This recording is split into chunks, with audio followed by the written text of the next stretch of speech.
All right, let's talk about something we all struggle with, that giant gap between having an idea and actually doing it. You know, when you get stuck in that endless cycle of planning and researching, and your great ideas just sit there. Today, we're going to figure out how to break that cycle for good. So, does this sound familiar? You've got a goal, maybe it's a new project, maybe it's finally getting to the gym, but you get so wrapped up in the preparation that the prep itself becomes the entire task. That's paralysis by analysis, and honestly, it's the first big wall we need to knock down. And the secret weapon against this is something called an action bias. It's a really simple but super powerful shift in how you think. Instead of your default being, let me think about this some more, your new default becomes, let's just do something. Anything, no matter how small. It's all about building that habit of pure, simple forward movement. Okay, so first things first, let's just bust a huge myth right open. This idea that we need to feel motivated before we can get started. We're always told that inspiration comes first, that passion is the fuel. But what if that's completely backward? This is where we flip our entire understanding of motivation on its head. We think we need to feel motivated to take action. But the truth, the real secret, is the exact opposite.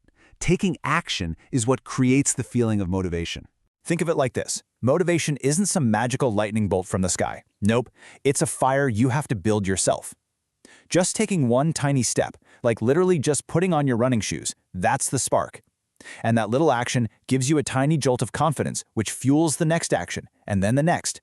And that feeling of momentum, that's what we've been calling motivation all along. All right, roadblock number 2, and this one is a big one. It's perfectionism. We all know that little voice in our heads, the one that says, hey, if you can't do this perfectly, you shouldn't even bother. It's this all-or-nothing thinking, and it's a guaranteed way to stay stuck forever. The antidote, the thing that just shuts that voice right up, is this absolutely liberating idea from G.K. Chesterton. It gives us permission to be a beginner, to be clumsy, to be, well, not great at first. And this isn't about being lazy, it's about seeing our first attempts as just learning, not some final grade on our abilities. So what does this actually look like? Well, first, you stop obsessing over the perfect final outcome and just focus on the process, on the simple act of showing up and trying. Every attempt, even the ones that feel like a total failure, is just valuable data. It's telling you what works and what doesn't. And you know what's kind of funny? The person who can tolerate being imperfect the longest is usually the one who gets closest to perfection in the end. So we've tweaked our mindset. That's huge. But let's be real. Mindset isn't always enough. Now we need some practical systems to make sure we act. These are designed to completely bypass willpower, because we all know how quickly that runs out.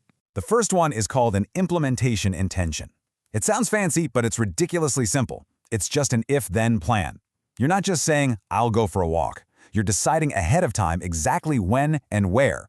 And get this, research shows this one little trick can actually double your chances of success, just because it links your goal to a specific cue and makes it almost automatic. But making a plan is only half the battle. This quote from Warren Buffett, it reveals the other half. Taking action is also about choosing what you are not going to do. True focus requires some ruthless elimination. And that brings us to Buffett's famous 5-25 rule. Here's how it works. You list your top 25 goals or priorities. Then, you circle the 5 most important ones. And now for the key part. You take the other 20 and you actively avoid them at all costs. Those aren't your B-list or someday projects. No, they're your most dangerous distractions, because they're just interesting enough to pull you off course from what really matters. Okay, so we've got the mindset. We've got a couple of killer systems. But it all comes down to this one moment, doesn't it? Taking that very first step, especially when a project just feels overwhelmingly huge. The answer is a total game changer: microtasks. You just break down that big, scary goal into the absolute smallest possible actions you can think of, tasks that take just 10 or 20 minutes. So instead of write a book, your first task is open a document and write one single sentence. It completely removes the fear, making it almost impossible not to get started. So let's make this real, right now. Forget about perfection. Forget about waiting for some magical wave of motivation. Just ask yourself this: what is one tiny, imperfect, maybe even poorly done action you can take in the next 10 minutes to move forward? Because that single step, that is the whole secret to thinking less and finally doing more.